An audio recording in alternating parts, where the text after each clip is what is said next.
चाहते हैं तो आप यह सिद्ध करना चाहते कि कबीर साहब देवी के विरोधी है। कैसे? इसमें विरोध की कहां से बात आ गई?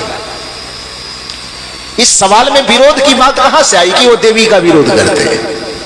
वो देवी का विरोध नहीं करते, देवी के आड़ में जो आप कुकर्म करते हैं उस कुकर्म का वो विरोध करते हैं। बलिदान का ये अर्थ नहीं था कि आप किसी बकरी के गले को काट दीजिए। बलि देने का अर्थ, बलिदान का अर्थ यह होता है कि आप अपने भीतर की जो बुराई है, जो आपके अंदर पशुता है, नियम तो यह था कि देवी की आराधना करने में पशुता का बलिदान देना, और आप पशु का बलिदान देने में लगे। आपको इतनी सी समझ नहीं आती कि पशु में और पशुता में क्या अंतर है।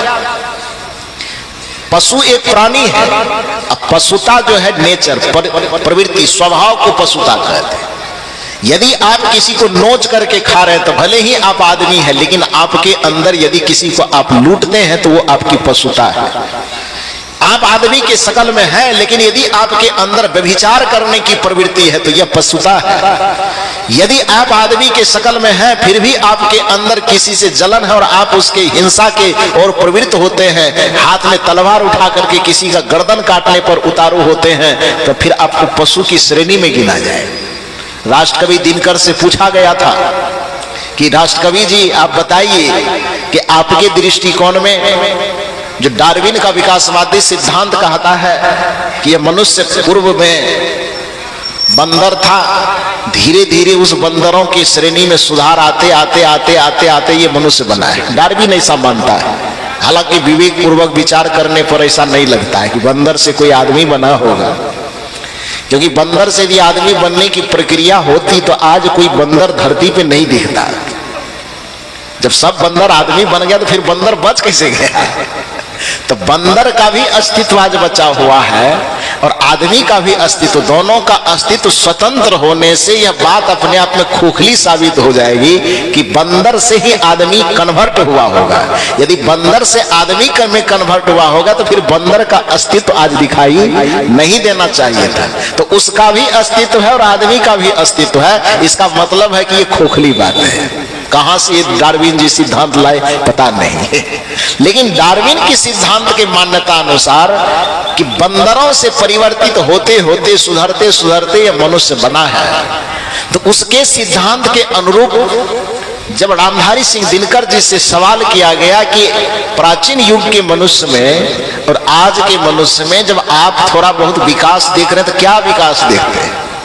तो राष्ट्रकवि दिनकर कहते हैं कि कुछ विकास तो दिखाई दे रहा है। का क्या? दिनकर जी कहते बस इतना है कि झड़े पूंछ झड़ गया है इसका। यदि मान ले डार्विन के अनुसार कि बंदर था ये, तो पहले पूंछ होगा इसको, पूरे शरीर में रोवां होगा इसको, यही ना होगा। तो आज जो हजारों वर्षों के बाद जो मनुष्य में थोड़ा बहुत परिवर्तन दिखाई दे रहा है वो यही परिवर्तन दिखाई दे रहा है कि झड़े पूंछ झड़ गए रोमांच, पूंछ खत्म हो गया, रोवां खत्म हो गया, आदमी आज थोड़ा देखने में सुंदर लगता है। इतने परिवर्तन दिखाई दे रहा है कि झड़े पूंछ झड़ गए रोमांच। लेकिन ध्यान दीजिए दिनकर जी ने क्या कहा कि झड़े पूंछ झड़ गए रोमांच, पशुता का झरना बाकी है, बाहर से तो संवर गए अंदर का संवरना बाकी है, बाहर से तो संवर गए अंदर का संवरना बाकी है। आज पशु का शकल हमारा बदल गया है, लेकिन बहुत सारे मनुष्य ऐसे हैं संसार में जो दिखने में केवल मनुष्य लगते हैं, लेकिन उसके अंदर पशु का संस्कार आज भी मौजूद है। कहा जाता है कि एक महात्मा जी रास्ते से जा रहे थे और रास्ते से जाने के क्रम में एक रास्ता से अगल बगल एक सांप गुजर रहा था, सड़क के इस पार से उस पार हो रहा था। तो जैसे महात्मा के कदम की आहट, खड़ाओं की आहट उस सांप को पड़ी, उस सांप भाग करके जल्दी से झाड़ी में छिपने के लिए दौड़ा। सांप को दौड़ते देख करके महात्मा जी ने उस सांप को रुका, रुकिए रुकिए रुकिए। सांप रुक गया। महात्मा जी उस सांप से पूछते हैं कि भाई एक जमाना ऐसा था कि आपका नाम सुनते ही आदमी का होश हवास सूख जाता था कि अदसर सांप, गेहवन सांप, नाग सांप, इसका नाम सुनने से बहुत आदमी का प्राण सूखने लगता है, ये नहीं सूखता है। तो महात्मा ने कहा कि भैया सांप, तुम्हारा नाम सुन करके बहुत लोगों का होंठ कंठ सब सूखना शुरू हो जाता है, लेकिन एक जमाना यह देख रहा हूं कि आदमी के खरों के चप्पल की आहट सुन करके तुम खुद ही छुपने के लिए भाग रहे हो। प्रॉब्लम क्या है? उस सांप ने सोचा कि महात्मा है, थोड़ा इनसे बातचीत कर लिया जी, मारेगा नहीं। दूसरा आदमी रहता तो सांप जवाब नहीं देता, लेकिन महात्मा समझ करके वो सांप खड़ा हुआ और सांप ने जवाब दिया हो न दिया हो, लेकिन दार्शनिक चिंतन यहां पर है। उस सांप से के मुख से कहलवाया जा रहा है। सांप कहते हैं महात्मा जी, जमाने में परिवर्तन आया और उस परिवर्तन के अनुसार एक जमाना ऐसा था कि मेरे नाम से लोग डरते थे कि मुझे जहरीला प्राणी समझा जाता था। लेकिन इतना जरूर आप भी महात्मा जी मैं आपसे कहता हूं कि मैं जहरीला प्राणी जरूर हूं, लेकिन यदि मैं किसी व्यक्ति को भूल से, वैसे किसी को मैं काटता नहीं था, वो तो अपनी प्राण की रक्षा के लिए, जब मुझे लगता था कि कोई व्यक्ति मेरे ऊपर हमला कर रहा है, मेरे प्राणों पर ये संकट पहुंचाने वाला है, तो अपनी रक्षा के लिए मैं किसी के ऊपर फुफकार मारता हूं या काटता हूं, अनावश्यक किसी को काटता नहीं।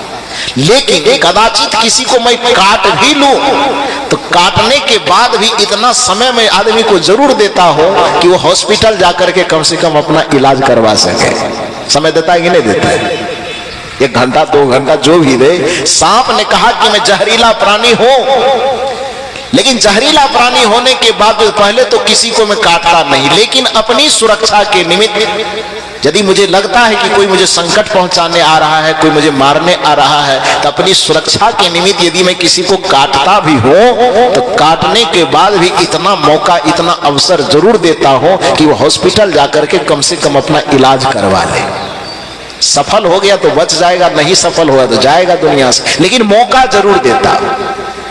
लेकिन आज मुझे भी भय से छुपने की जरूरत इसलिए पड़ रही है क्योंकि मैं केवल नाम का जहरीला प्राणी रह गया हूं और मेरा सारा जहर, बल्कि मुझसे भी कई ज्यादा गुना जहर इस आदमी नाम के सांप में ऐसा उतर गया है कि मैं काटूं तो मैं हॉस्पिटल तक जाने का अवकाश भी देता हूं, लेकिन कदाचित ये आदमी नाम का सांप यदि काट ले तो फिर आदमी को राम राम बोलने तक का भी मौका नहीं देता है। एक ही बार में कनपट्टी में सटाता है और वृंदावन बिहारी लाल की जय करवा देता है।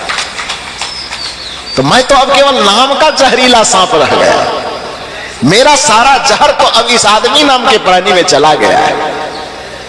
एक गिरगिट से भी पूछा, एक गिरगिट शर्मा करके पेपर के पीछे छिप रहा था। गिरगिट से किसी विद्वान ने पूछा कि भैया तो छिपने के लिए क्यों जा रहा है? क्या करूं अब दुनिया में रह करके, मेरा नाम इस दुनिया में प्रचलित था कि गिरगिट रंग बदलता है, लेकिन आज आदमी पल सेकेंड में इतना रंग बदलता है कि हमसे लगता है कि ज्यादा रंग बदलने वाला तो दुनिया में आदमी के रूप में मौजूद है, तो फिर हमको इस संसार में रहने की क्या जरूरत है? हर एक प्राणी के जो गुण है, जो पशुता का गुण है, वो पशुता का गुण आपके अंदर इतना आ गया है, पशुता की प्रवृत्ति इतनी आ गई है। इसीलिए तो सत्संग किया जा रहा है कि बाहर से तो संवर गए, अंदर का संवरना बाकी है। अंदर से संवारने के लिए, अंदर से आपके पशुता का बलिदान करवाया जा सके, अंदर से आपके पशुता का गर्दन काटा जा सके और आपको आदमी बनाया जा सके, इसलिए तो सत्संग किया जाता है। और कदाचित इसीलिए पूजा के विधान में इस चीज को शामिल किया गया था कि जब भी आप किसी देवी, किसी देवता की पूजा करें तो एक बार बैठ करके संकल्प के साथ अपने पशुता का बलिदान करें। कहा गया था आपको अपने अंदर के पशुता का बलिदान करने के लिए, और आप अपने जिह्वा के स्वाद में पशुता को पशु बना करके बलिदान करते हैं। ये देवी और देवता के पूजा के नाम पे एक प्रकार का अपराध है। यही कबीर साहब आपको समझाना चाहते हैं कि आप जब कोई पूजा करें, ये सत्संग कर रहे, तो यहां आपसे क्या करवाया जाए? आपको यही तो कहा जा रहा है कि पशुता का बलिदान कीजिए। पशुता का बलिदान करने का मतलब बुराई का बलिदान करना। यदि बुराई का बलिदान न किया जाता तो फिर ये सत्संग किया क्यों जाता? ये सत्संग आपसे यही कह रहा है कि आप पशुता का बलिदान कीजिए। और इतनी बात ध्यान रखिए, इसका गलत अर्थ नहीं निकालिएगा कि सत्संग में कह के गया है कि पशुता का बलिदान कीजिए। तो इतना आप ध्यान रखिए कि पशुता में और पशु में अंतर है। आपका क्या अधिकार है? आप उसको पाले पोसे हैं तो इससे मतलब आप समझते हैं कि आप उसका मालिक हो गए हैं। वो तो कानूनन अधिकार उस प्राणी को नहीं मिला हुआ है, जिसके कारण से आप अपनी मनमानी कर लेते हैं। यदि आप समझते हैं कि पालने और पोसने के कारण ही हम किसी का मालिक हो जाते हैं, तो जिस बच्चे को आप जन्म देते हैं, पालते हैं, पोसते हैं, 18 वर्ष के बाद उसका कौन रह जाते हैं आप? कानून के दृष्टिकोण से उस पर क्या अधिकार रहता है? आप अपने बेटे की शादी करना चाहते हैं फलाने जगह, बेटी की शादी करना चाहते हैं फलाने जगह, और भाग करके किसी दूसरे से शादी कर लेता, कोर्ट में जाइए, कोर्ट में कहेगा, वो किससे पूछेगा? आपसे। कोर्ट में माँ बाप से पूछेगा? किससे पूछेगा?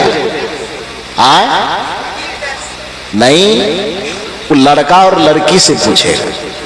और यदि वो लड़का लड़की कह दे कि हम बालिग हैं, हमको ये लड़के लड़की के साथ रहना है, तो बेटा के माँ बाप की बात माना जाएगा कि बेटी के माँ बाप की बात माना जाएगा?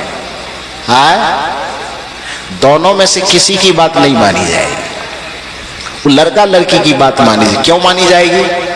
क्योंकि कानून यह कहता है कि चूंकि ये 18 वर्ष को पार कर चुके हैं, अब ये स्वतंत्र नागरिक बन चुका है।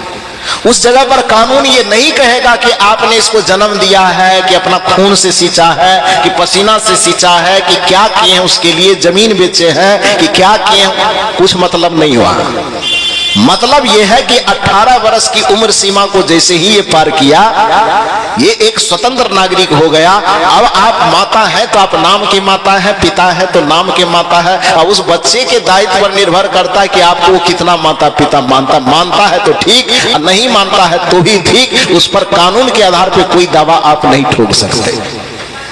जिसको जन्म दे करके अपना खून दूध पिला करके आपने जवान किया है, उस पर आपका अधिकार नहीं है। 4 ठो बकरी खरीद के लाए, मुर्गा खरीद के लाए, 1 साल पोस दिए तो बस आप अधिकारी हो गए कि उसका गर्दन कटवा दे हम ना। तो ये संविधान के दृष्टिकोण से आप पर कोई कानूनी कार्रवाई इसलिए नहीं की जाती है क्योंकि उस बेचारे के पक्ष में कोई वोटर रहता ना, वो भी मुर्गा भी वोट डालने का अधिकार उसको रहता, और बकरी को तो फिर ये जितना बकरी पठा मारने वाला उसका क्या हाल होता वो सोच लेता। वो बेचारे को केवल वोट डालने का अधिकार नहीं, जिसके लिए उसके तरफ से कोई नेता खड़ा नहीं होता, उसके लिए कोई संविधान नहीं, कोई कानून की सुरक्षा नहीं। मूल बात इतनी सी समझ लीजिए कि उस प्राणी की हत्या करने का अधिकार किसने दे दिया था?